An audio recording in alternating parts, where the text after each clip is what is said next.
Thank you everybody for your patience here. And thank you Tini for inviting me and for the nice introduction.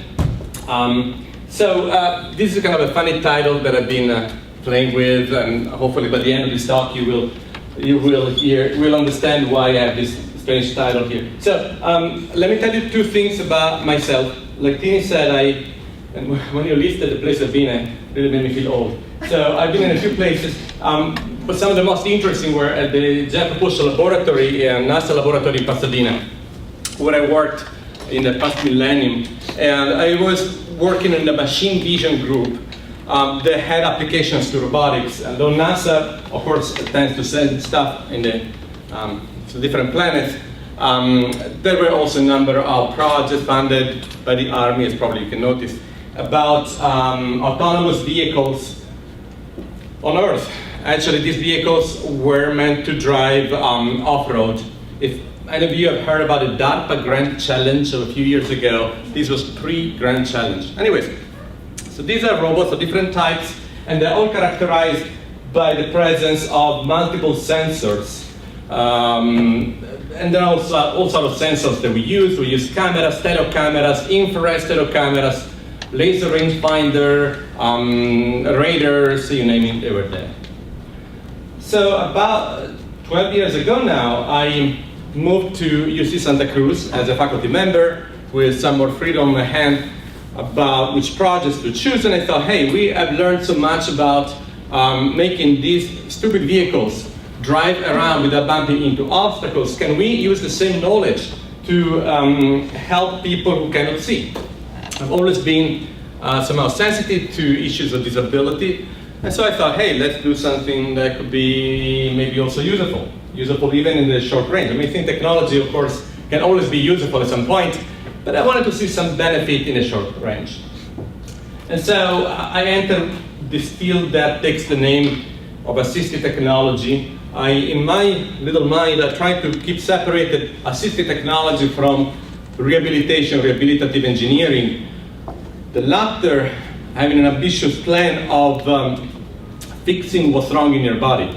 So for example, if you break a leg and put a prosthetic leg, that for me is rehabilitation engineering.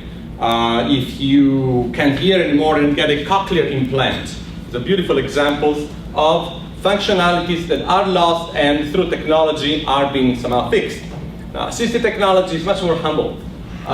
We think, okay, you lost this functionality, and we'll do the best to help you deal with that, to have a good quality of life, even without this functionality. So if you can't see, I'm not trying to make you see, but I try to help you get around doing your business, even if you can't see.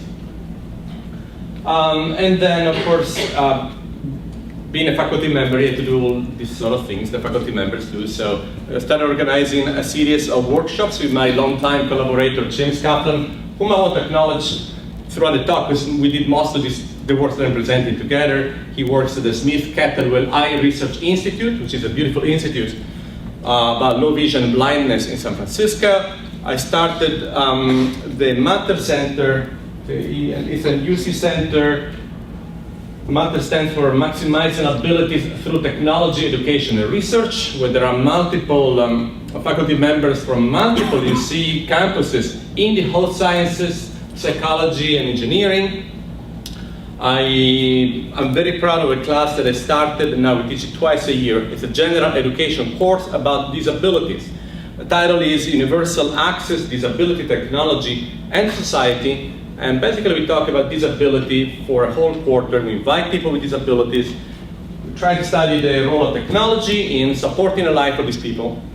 I'm part of the NIH Center, it's a study center that reviews proposals in rehabilitative engineering and low visions, which means that I read more proposals than I would ever want to, but also gives me a great chance to see what's going on and what fantastic ideas are there. And with my colleague Shri Kurniawan, we also published a book, an edited book, which I'm expecting all of you to buy by tomorrow. But I'm going to talk about blindness here and low vision. And I had this running joke that engineers like me love blindness because we think that blindness is easy. Low vision is more difficult. We think that blindness is black or white. Either you see or you don't see. If you don't see, you don't perceive anything visually. If you see, you perceive everything. Whereas low vision is much more complex. It's like a moving target. There are multiple types of low vision. You may have central loss, peripheral loss, different types of effects depending if you have, for example, a lesion into your brain due to strokes. We have things like diplopia. You may have neglect and stuff like that. So it's very complex, and we engineers like very simple models. So we tend to think about blindness, and we think we understand blindness. We don't really understand it, because blindness is a complicated thing in itself. The experience of being blind is an extremely complex thing. To understand that, you need to understand how you move around, how you need to understand your proprioception, ability of feeling what it is that you're touching, your remaining perception, and etc.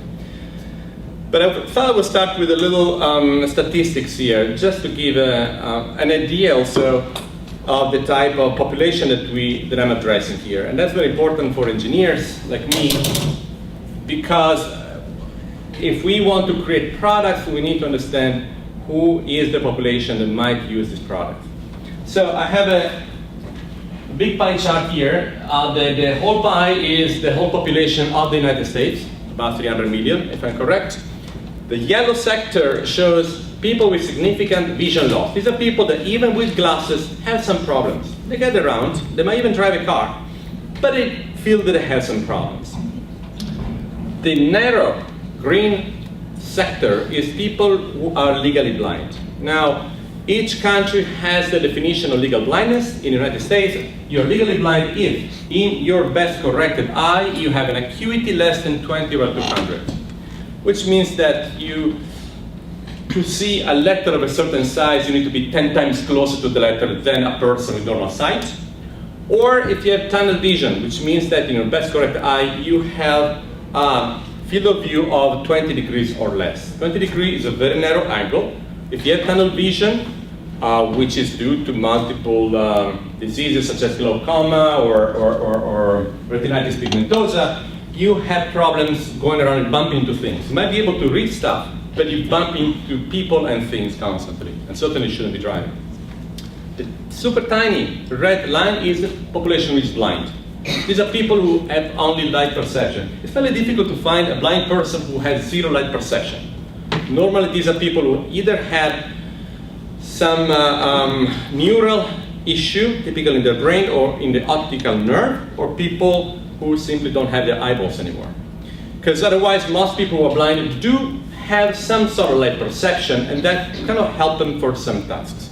So about 250,000 people in the United States are fully blind, 1 out of 1,000, which of course, should always make us work blind people think, let's keep in mind we're talking about a very small community, yet a community that has serious problems, because it kind of sucks to live without sight. I made a lot of friends who are blind, and they live their life, and they do a lot of things. But it is difficult, because all of our body, all of our psychology, all of our society is built around seeing things. And if you start thinking of the things that you do normally, and if you were to do those without sight, that becomes really difficult. Not necessarily impossible for many of the things. Now, in terms of age distribution, this pie here shows that basically 1/3 of the yellow sector there, of the people with serious vision impairment, are 65 years and older. And that's important, because if you're 65, you may start having some other problems. You might have presbycusis, you might start not hearing so well. You're probably going to have some arthritis. So it means that you can't walk so well. And probably you're less receptive of new technology. So that's another issue to always keep in mind. Now, again, if you are blind, if you're born blind, or with very low vision, unfortunately, you're going to have much less of a chance of getting an education. There is some statistics out there, and just summarize basically that if you are blind, you're much more likely to not finish high school, and you're much less likely to not go into college. And that's part of how things are. There's a big discussion about whether school for the blind, what's the correct term? I don't remember what the technical term is used. Until about 30 years ago, 40 years ago, if you were blind, you would go to a special school for the blind. Not anymore, unless you really want to. But that also means that unfortunately, people who will teach to you are regular teachers who might not have any experience with Braille or what it takes to teach math, for example, to a blind person. And teaching math to a blind person is extremely difficult because the mathematical language and the geometric language and geography, etc., are inherently two-dimensional sort of representation, whereas Braille, which works well, but it's inherently one-dimensional. So you can certainly write text in Braille. You're not going to be able to write formulas. There exists a special type of Nemeth Braille for writing formulas. It's not very easy. And even with Braille, I have some statistics here that show you, we tend to think, well, if you're blind, you read Braille, period. It's not true anymore. Only a small sectors of children who are legally blind today are learning Braille. And that's for a multitude of reasons, including the fact that computers are so good now, they read things to you. And so, and then of course there are fewer and fewer teachers who know Braille. And a lot of people think that this is going to be a problem. Now the net result is that, of course, in terms of employment, if you are blind or severely low vision, you might not be working. I know a lot of people who are blind, and in one chapter of my book, there are some statistics about the type of jobs blind people do, and you'll be surprised to see what variety of jobs. The fact of the matter is that a lot of people who are blind simply don't do any job. They haven't received any good education. They have been used to living with disability checks, and they simply haven't been encouraged to come out and work. So, this is a little bit of the situation, and as an engineer, and you would like to do something good here, you need to think of some good problem. So I listed some of the things that you can't do if you can't see well. I kind of listed them in order of psychological importance from without any solid proof. This is what talking with people figure out. So one of the first things that people who lose their sight late in life suffer from is they can't drive the car anymore. That's a very big blow on their independence. You can't read the paper, which for a lot of people also is very bad. You may trip over obstacles, may miss signs that are far away, may not be able to cross the street safely. You may not find what you're looking for at a supermarket, you may get lost in a new place because you can't see landmarks. You may not receive a proper education, may have problems finding a job, might not be able to recognize friends from a distance or even from close by. You might be in the same room with people whom you know without knowing that. You may lose objects in your home, even though blind people tend to, and even regular low vision people tend to place objects always in the same place so that they remember where they are. May not recognize, I just said that, you may have problems surfing the web, you might not know who is in the room. Can you read that? It says you may not be able to read this line. All right, let's do this. All right, so let me tell you some success stories of assistive technology of blind people. The best stories that I can think of. Number one, for sure, screen readers, voiceover. How many of you use iPhones? I actually don't. How many of you have ever tried voiceover on your iPhone? One, yes. So all of you haven't, you should. You should try it. VoiceOver is an adaptation. It's in your system panel control icon. Do you remember how to get there? Anyways, I think it's called control panel or something like that. Something that says accessibility. And if you find your way to there and switch it on, you'll find that the system reads to you the name of the icon that you're touching. So you can just browse through the screen of your iPhone with your finger, and the system keeps reading to you what it is that your finger is on. This thing is designed very well. If you want to flick through multiple screens, you have to use 3 fingers. So there's a little bit different way of interacting with the iPhone. But blind people who have iPhones, and there are a relatively large number, love it, which was a big surprise to me because I thought that the iPhone is And any touch screen being purely visual would be almost impossible to use for a blind person. Instead, it shows that with some adaptation, this type of technology works, which is great because also psychologically, being able to use the iPhone means that I'm able to do things that my peer sighted people, friends can do. I can use apps, I can use Facebook, I can use a lot of things that sighted persons do. And to a lot of blind people, that gives a sort of a boost and makes them feel a little bit better.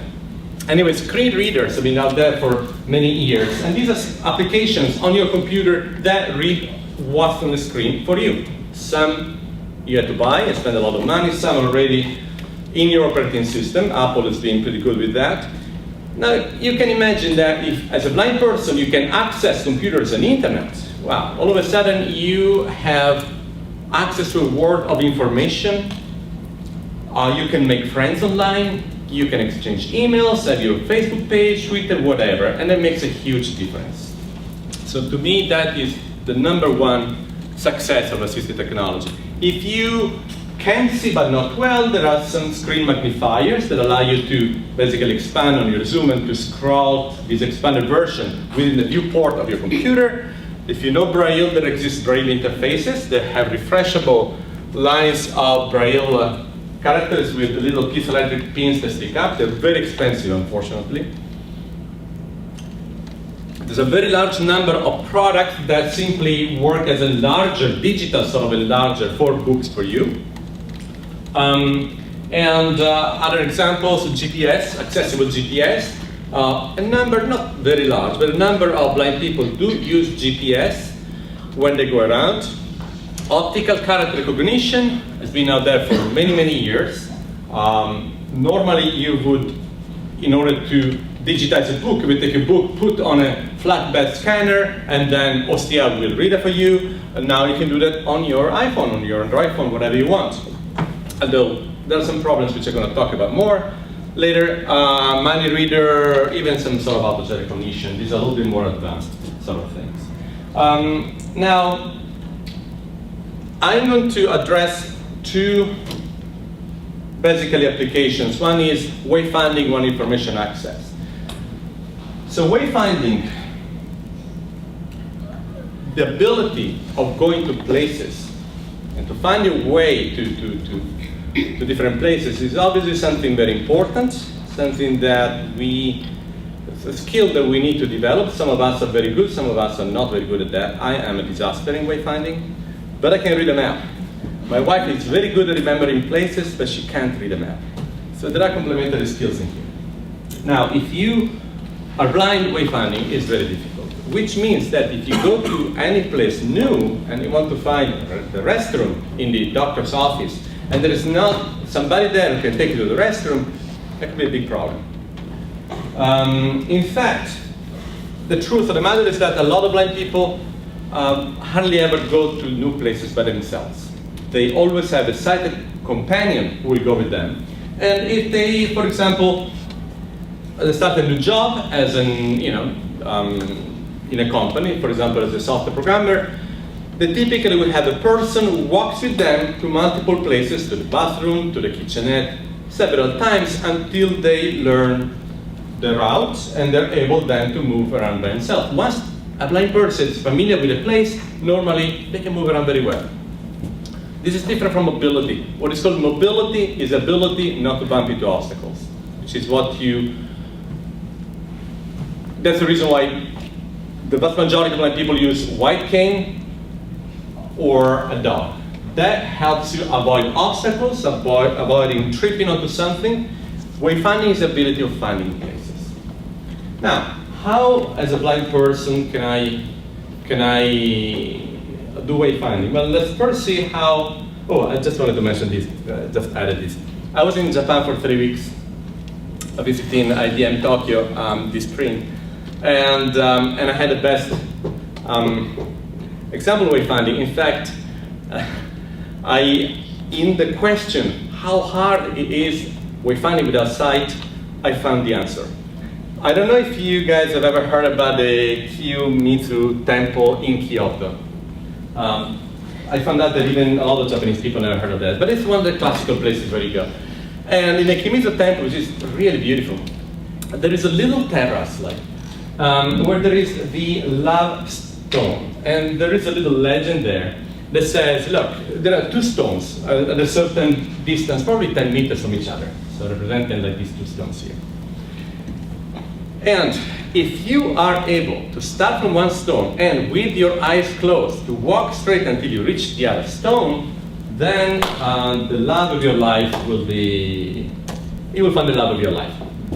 Okay, so you have to start and being able to somehow go until you touch the stone and then. So, from which I found that wayfinding without sight is as difficult as finding the right partner in your life. So that's a good one. But there's another part to that. That you can have a friend who gives you directions, left, right, left. So there were a lot of kids having a ton of fun, where somebody would start like that, and their friends say left, right. So which also shows that help is accepted. So assistance is accepted in wayfinding, and that's kind of like what I'm trying to do, to build some assistance in wayfinding. Anyway, so beside this little joke here. So if you are sighted and you want to learn how to go from one place to another, how do you do that? Well, you probably are using multiple cues. One is prior information, for example, maps. Like I said, some people are very good at reading maps, some people are simply unable to do that. But for those who are good at reading maps, the maps can be essential. Or even verbal directions. Go straight corridor, left, and then you see something and you turn right. These are like the prior information you have before your trip. When you are walking, well, path integration is also something that could be very useful, which basically is updating your egocentric coordinates of the environment. Basically, constantly keeping track of where you're facing and the little stretches of the path that you went through. Again, some people are very good at this. I personally am a disaster. I start walking somewhere and then you ask me, which direction is the door? I have no idea. I already lost it.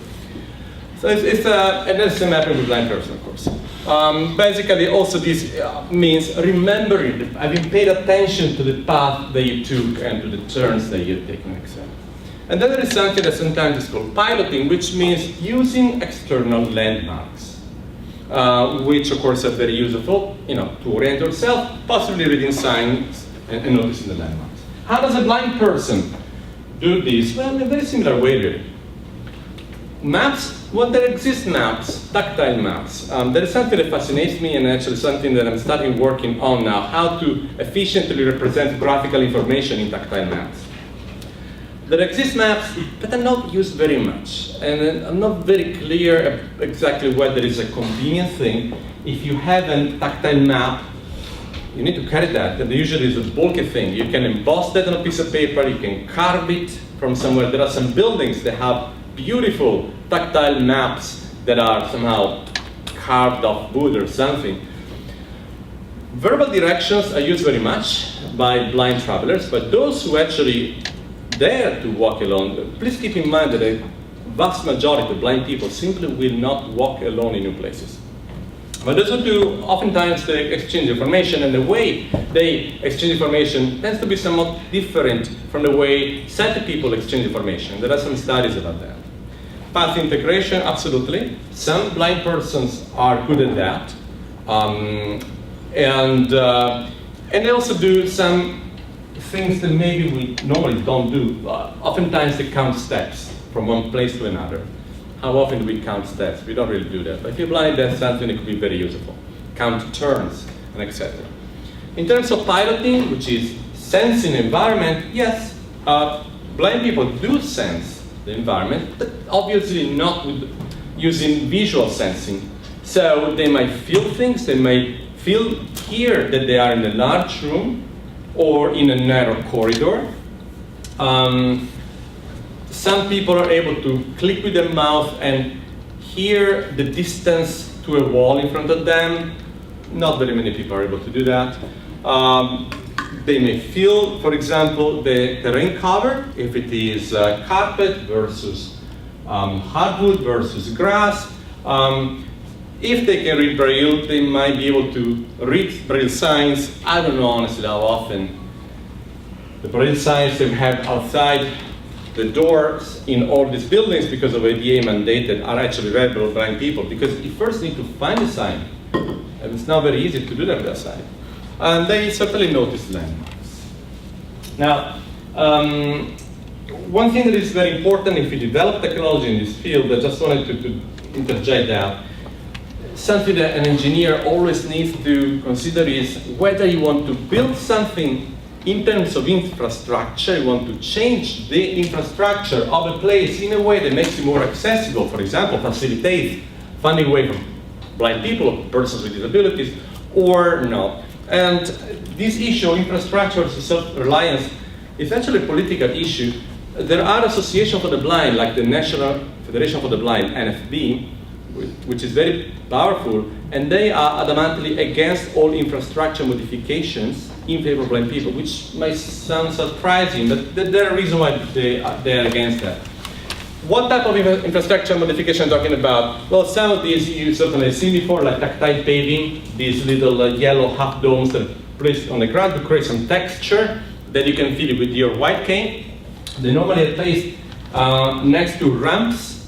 If you notice, if you have a ramp at a crosswalk, oftentimes the surface near the ramp is marked with this texturized surface. And the reason for that is that as a blind person, if you don't notice that there is a ramp, you just keep walking. You didn't notice the curve, and you may find yourself in the middle of the road because you didn't notice the changing slope of the ramp. So by noticing the texturized surface, that will stop you. Accessible pedestrian signals, these are the things that beep at traffic intersections, in some cities at least. And I don't know if you noticed, they oftentimes they have two different types of chirps, and that depending on north to south and east to west. And that's important because in an intersection with traffic lights, there's going to always be one traffic light that is green. So if you only have one type of beeping that beeps when it's green, you will always hear it, but you want to make sure that you know which one it is that is green. And then there are more complex things that have been proposed, RFIDs, iBeacons. This iBeacon thing is very interesting. We have a project ourselves on that. At the San Francisco airport, a company named Indoor.rs has placed 300 iBeacons. These iBeacons are tiny little transmitters that use extremely low power. They're being pushed a lot by Apple. Technically, they're called Bluetooth low energy. A little thing like that can last on a tiny battery for more than 1 year. And the only thing that these things do, they broadcast their ID. So if you have marked the territory before, if you register where these iBeacons are, and you, with your iPhone, you discover that there is iBeacons number 15, 25, and 22, and you're able to read also the power they receive, you are able to localize yourself. Similar techniques are done also with Wi-Fi, of course. You might have heard that Google Indoors is becoming big, and there is a lot of work in indoor mapping. Anyways, this radio beacon is another type of project where I'm working on, supported by the Department of Transportation, to try to make public transport more accessible to blind people. Okay, so these are all infrastructure modification. This means that somebody went out there and placed things in the environment to help it with costs. So that's why it's politically important. Somebody has to put the money. Self-reliance means, I'll try to find my way even without anybody having put in anything. So you could do that with GPS. Somebody had to put a GPS satellite, but for what we're concerned, they're part of nature. GPS, however, only works outdoors. So you can do some wayfinding with GPS, but not indoors. But indoor Wi-Fi positioning is a reality. This works in a similar technique that I just described for the iBeacons, but it uses Wi-Fi access points that have been put for other reasons. So it's like, by nature, we have these Wi-Fi access points. And computer vision, of course, has a lot of potential here. The ability of recognizing buildings, doors, corridors, and etc. may help you to find your way around. So indoor positioning is becoming very popular for things that have nothing to do with blind people, by the way. And it's very promising, of course, for Wayfinding, and it assumes that indoor maps are available, and that is becoming more and more accepted. Now, okay, Suppose that you do have a way to localize yourself in an indoor environment or outdoor environment, and you do have a map. What is missing? Well, it's the communication of where to go to the blind person. And that's a very weak link. How do we communicate? How do we give guidance to a blind person moving around? And that's where we diverge from, for example, robotics, which has been working on localization and positioning for decades. In the case of robotics, you talk to a robot, you give a command to the robot to go somewhere. If you're talking to a human person, it's a different story. So, for example,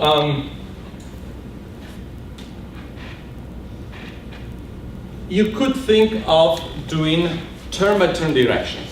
Kind of like when we drive the car and we have a navigator and tells us, turn right in 100 meters, quarter of a mile we want. And I claim that this is not a good paradigm for communication directions to a blind person. It's too much of a robotic-like paradigm. As a blind person, you have a lot of ability of doing things, of reasoning about where we are, of feeling something about the environment around you. A system that treats you like a machine, that simply tells you to turn left or right, I think is not good. It's not good because it makes you completely reliant on the technology. And at some point, the system doesn't work anymore, you basically are lost. It's not a system that encourages your own spatial perception of the place where you are at. And in any case, may also be ineffective because a system that tells you, well, now turn right. If the system has exactly the perfect location where you are, it knows exactly when it's the right time for you to turn right, it's okay. But in practice, all of these location systems have an accuracy of a few meters. They still need some sight to be able to take correct decision. Maybe you shouldn't turn right now, but in a couple of meters. But if I'm sighted, that's okay. Just wanted to know that I'll take the corridor. If you are blind, that doesn't work. So what I'm trying to advocate is that in this very open, as yet, problem of communication of directions, spatial directions to blind persons, there should be kind of a mix between a system that knows where you are and helps you understand where you are, and your own ability of localizing yourself in a prior map, and especially in building a map of something around you.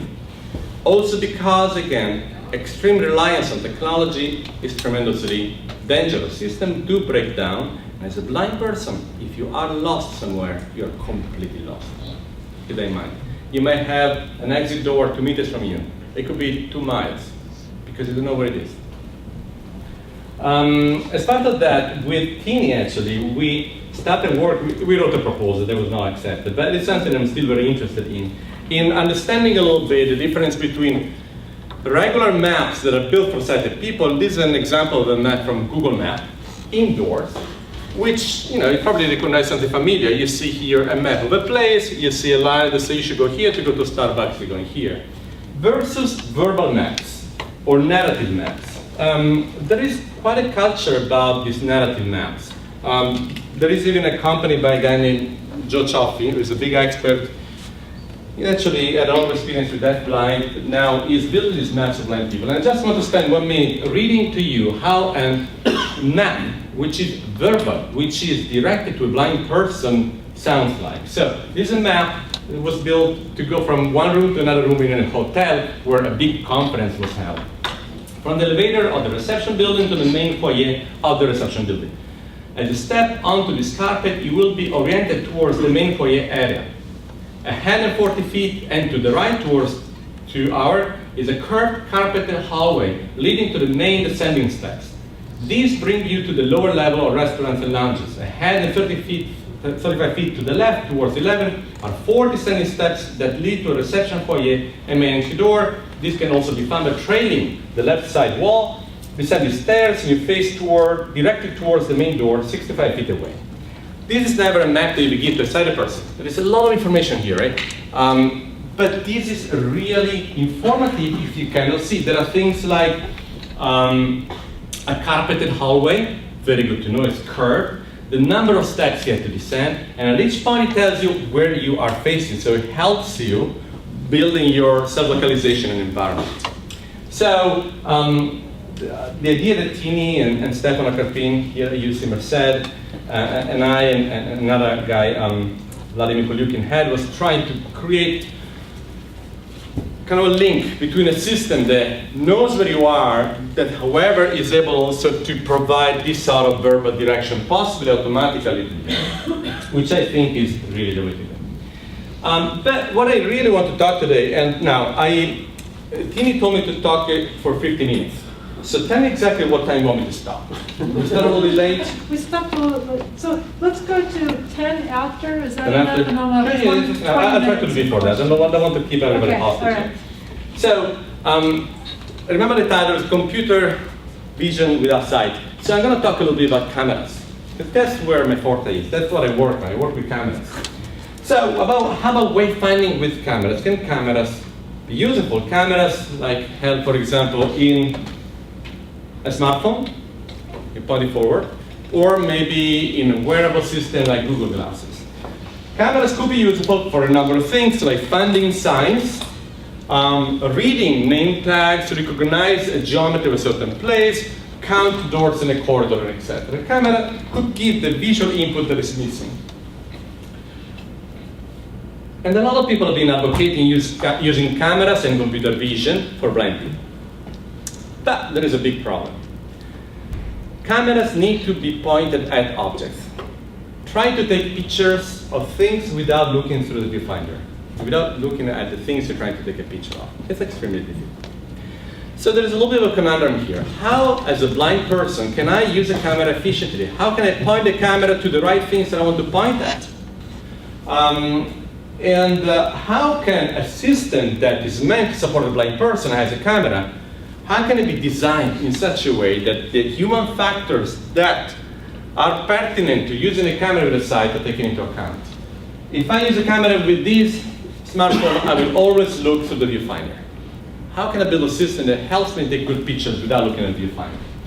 And so this is something that I've been working on trying to understand it at least for a number of years, also with support from the NIH. And in my mind, again, I'm a reductionist engineer. I like to subdivide things in simple models. And in my mind, there are three components to this general problem. One is the camera itself, it's the hardware. One is the interface, the communication from the camera to me.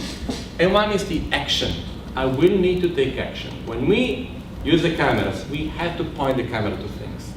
There is some action that you must take. And these things interact a lot. You will see the camera system itself. If you have an omnidirectional camera, for example, maybe you don't need to take a lot of action because it's taking picture of the whole thing around you. But if you have a narrow field of view, which means that you can see further away, you will have to take action. At the same time, if you're blind and you can see through the viewfinder, it's the interface that will help you take action, but that also will depend on what the camera is able to get. In this study that I'm going to describe, we concentrated on the camera system in itself. We tried to analyze it and trying to see, okay, how can I design a system that is effective to be used without sight? And again, let me try to model what's inside a camera system. When I say camera system, I mean the camera and a processor that processes visual information. And this parameterization here might sound a little bit odd, but I think it's very useful. One thing that's very important is the field of view of the camera. It says the angle, basically, that the camera is seeing. It could be narrow, it could be very large.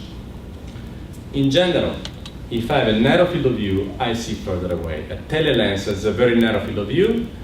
A wide-angle lens cannot resolve details that are far away. One thing is the computation, just basically the processor cranking visual data. Unfortunately, that is a lot of computation. And so real time, which is something that sometimes is given for granted, doesn't always happen here. The other thing that's very important is interconnected with that is the resolution of the camera. Resolution is best defined in terms of angular resolution, which is basically a combination of the number of pixels and a field of view of the camera, and then the algorithm itself. If I want to recognize a door, if I want to recognize a number, the exit sign, I need to have some good algorithms that are able to look into the data. And I try to abstract from the algorithm. I'm very optimistic. I think the computer vision is going to solve the algorithmic problem. And in fact, in all the experiments that I'm going to show to you, we use a sort of a gold standard, kind of a semi-wizard horse system that assumes that I always recognize things correctly. And I try to understand the role of these parameters here. And now, as I show you the experiments I'm running, hopefully things will be a little bit clear. These experiments have to do with guidance to a particular location. And to abstract from the particular algorithm that needs to understand the target in the visual data,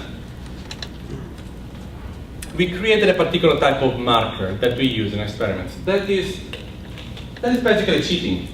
It is a marker that is created so that it can really quickly be recognized by the camera and very robustly. You just can't miss it. There is an algorithm that runs in the camera that recognizes this color pie here extremely well. Okay, just take my word on that. We spent a lot of time in designing it really well in the algorithm, and it just works very well. So, if you are moving your camera and the camera sees this little thing here, with a certain resolution, the camera will do whatever, it will always recognize that. So, what we try to do is to understand how, let me go back here, how a person who is blind, is holding a cell phone with the camera facing forward, will be able to find one particular marker like this in the scene, and they will be able to walk towards the sign and touch it. That's our goal. And this is a paradigm for, you can imagine, for being able to use visual information to go to some places, okay? So again, you can't see through the viewfinder, so you just need to receive feedback from the camera, which is in the form of some beeping when the camera sees that. So I'm showing here a movie with 3 different people who are looking for this marker, finding this marker, and you'll see a little bit a typical pattern of this action here. So in all 3 cases, you see hear a lot of beeping here. This is a cell phone in 3 cases of beeping. Here's the marker, here's the marker, here's the marker. And see how person kind of follow the beep. If they don't point toward the marker, the cell phone stops beeping, and if they point towards the marker, it beeps. Until eventually, they touch it. Oh, here we are, right here. Which was what they were supposed to do next time. Allow me to run this one more time, because I want you to pay attention to one thing. In all 3 cases, there's been one situation, one moment, in which the users kind of lost track of the marker. What happens was that they were trying to follow their hand. At some point, by chance, the camera was not seeing the marker anymore. The camera stopped beeping, and the user felt a little bit lost, because they were not able to see the marker anymore. You might be able to see that in all three, how do we do?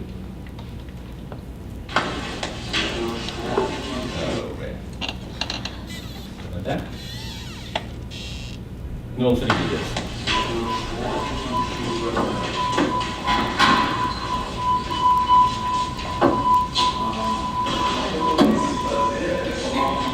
See, like in this case here, at some point, he went close to the mark, but somebody missed it, and he started walking in the wrong direction. Same for her, same for her. And we found out that this happens a lot. The task of following your arm, which requires good proprioception, is actually extremely difficult without sight. Which means that the task of moving toward a certain marker or a certain location in space, as guided by a camera, is not easy at all. Now, in the interest of time, I'll skip through things. Just want to mention that what we found out is that there are always these 2 actions that happen here. One is the action of searching. There's no marker in sight. I need to move around until the cell phone starts beeping. That requires some good strategy. And once the cell phone starts beeping, there is a second part, which is guidance, being able to follow the beep in a sense to that marker, which takes another set of skills. Now, I'm very happy to talk about that more if somebody is interested, but I would like to skip to a next application that uses cameras, which is reading text, which in a sense is also somewhat similar. So I mentioned before optical character recognition, which is algorithms that are able to read text to you. And there are applications now on smartphones that do optical character recognition, and they work pretty well if you're able to take a good picture of the text. Again, the same problem as before. There is this chicken and egg thing in which, yes, a camera is useful if you can point it to the right place. Now, if I have a piece of text in front of me, the restaurant menu, for example, if I'm able to take a good picture of that, the OCR will read it aloud to me, that's great. But it's very difficult to take a good picture of something if you can't see that well. So we try to study a little bit how easy or difficult it is, and if there is any way that technology can help with this task. If you look out there in the applications that are available, there are two types of modalities. One, I would call it snapshot. Basically, here you take a picture or whatever it is, it takes some time to process it for you. Usually it takes maybe 5 seconds. Some system can process much faster, and I read it to you. And hopefully you took a good picture. If you didn't, oh well, you need to try again. Other systems use something that I call opportunistic shooting. They keep processing images as taken by the camera real quickly until they find one image that looks like a well-framed image of a well-resolved text. At some point, they freeze the image, that they have time to do OCR processing on that, which is kind of an improvement we studied the system before. So what we asked ourselves is, can a system that gives me some guidance, a system that is intelligent, that sees where I am pointing the camera, recognizes that there is some text, but this text is not well framed. I only see, for example, a small portion of the text, like this one here. This is a text that is not well framed. The camera has been smart enough to understand where the text lines are, but try to read this. Oh no, I have to move the camera to the left. Or look at this text here. It's a business card. It is well framed, but the camera can't really read what's written here. It should take a picture closer to that piece of paper. So we would like to have a system that is able to give me information as to how to move the camera to take a better picture. And so we cheated again, in that instead of having a real OCR system, we used a little trick that makes the algorithmic part work perfectly. And we used these augmented reality marks. We didn't invent them. These are used widely for augmented reality. These are some types of marks such that if I take a picture of just a few of these guys here, by some geometric processing, the system can understand perfectly the pose of the camera with respect to the sheet of paper. The pose meaning the 3D location and orientation of the camera. And this is not rocket science, something that can be done. Okay. So we have a blind person interact with a piece of paper that's been printed in this way, which means that the cell phone always knows where it is exactly in space. Which also means that the cell phone knows exactly if from this position and orientation, if these were text, I would be able to take a good picture or not. And if I wouldn't take a good picture because I'm too far away, the system might also be able to give me direction as to how I should move the camera so as to take a better picture. And so we had a guidance system that we built that would give direction of the type move up, down, left, right by a certain amount. Something that gave some indication about how to rotate the camera. It is not by any means a perfect interface system. In fact, we think it can be improved a lot, but it's something to start with. And we ran experiments of this type. We had 12 blind people who participated. And I went through 3 phases. In the first phase, we asked them, here is a piece of paper. Here is the camera of the iPhone. We want to try to take a good picture of this piece of paper without any feedback from the system. And we tell you that a good picture means that you should be at about 1 foot of height, because that was correct. So try and see what it can do. The people had no feedback. They did their best. And here is an example of how, without sight, you would try to take a good picture of the document. See if the video works. Here. Cell phone always started from the lower left right angle. She's filling a little bit of paper, moving it up, press a button. Snapshot taken. So pressing the button would have the snapshot of this paper taken. So this is the best that you can do without any feedback system from the system. Go away. Now. Okay. Then we divided the group into 6 and 6 subgroups. One group went through a number of trials with an opportunistic shooting. Remember, opportunistic shooting is this mechanism by which the camera keeps taking pictures, and the moment it finds a picture that is well framed, well taken, will take a snapshot. In this case here, the system will keep analyzing the position of the phone. As soon as we find a good position, we'll say, complicate the sentence that my student chose, post-compliant, and it will end the experiment. So this is an example of opportunistic shooting by a person who, by the way, was fantastic at this task.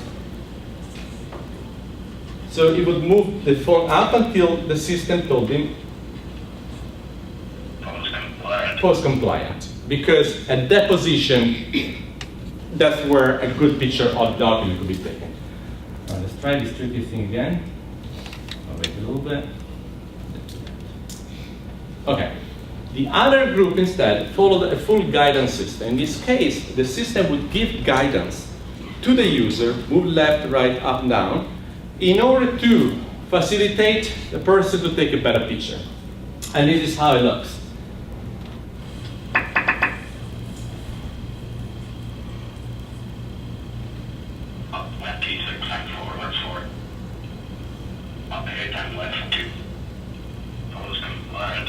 Last one was up 8 and left 2. The units are in centimeters. What matters really are kind of like relative units. So you see that in this case, the system gives me directions how to move the phone. Okay, so very briefly, and after that, we had the users again play the initial phase, which is purely snapshot, right? To take a good picture without any feedback. We wanted to see whether the intervention phase, the phase in the middle, help them learn how to take better snapshots. What did we learn from this initial experiment? We learned a bunch of things. First of all, let's see. This is a graph that shows the participant. This is the first. The one to the left is the group that use guidance. They use opportunistic shooting is the group that use guidance, I think. This is the participant ID. And this is a measure of accuracy of the picture taken, how good the picture of the document was taken on average. The red was, this is only for snapshot. Remember, we start with snapshot, then this intervention phase with the system giving feedback, and then again snapshot. The red gives you the accuracy, average accuracy in taking good snapshots of the document before intervention, and the blues is after intervention. So first of all, some people were really good, like this guy here, and some people were an absolute disaster. This person here was not able to take a good picture without feedback from the system, even after training. Okay.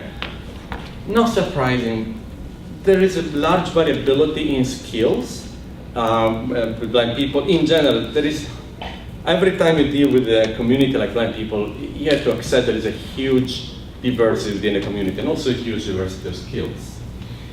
But I also noticed that most people, and this is also statistically significant, most people learned from the feedback on the system how to take better snapshot, which means that after this phase of feedback, they wouldn't even need any automatic system at all. They were already learned a little bit how you had to place your hand to take better pictures. This is shown from this guy, for example, in the beginning, the first phase, was not able to take a single good picture, and after this intervention was able to do that. Some people didn't learn a lot, but statistically it's kind of significant. The disappointing part was in the comparison between this opportunistic shooting system that automatically tells you, okay, now you by chance ended up with a good picture versus a guidance system. We expected that the guidance system would certainly lead you to take better picture faster. Now, this is a box plot of the time to success, the time that it takes until the system takes it all post-compliant. For the group that use the guidance and opportunistic, these times are not significantly different from each other on average. So it sounded like the guidance did not help a lot. We have some theory of why it didn't help, in part because the interface is very important. We gave an interface by speech, which normally is very helpful, but it turned out to be very disruptive. Every time I give an indication like move 5, move up 5 and left 2, the person has to stop and think a little bit. Okay, up 5 and left 2. Whereas a person would receive no feedback, would just try randomly, just move the phone at some point, just by chance something they will find. And so we don't give up yet. We run more tests because we're convinced that some good guidance should actually be helpful. Anyways, I think I reached my time limit. I just want to thank the sponsors, the work they presented here, and this ends my talk.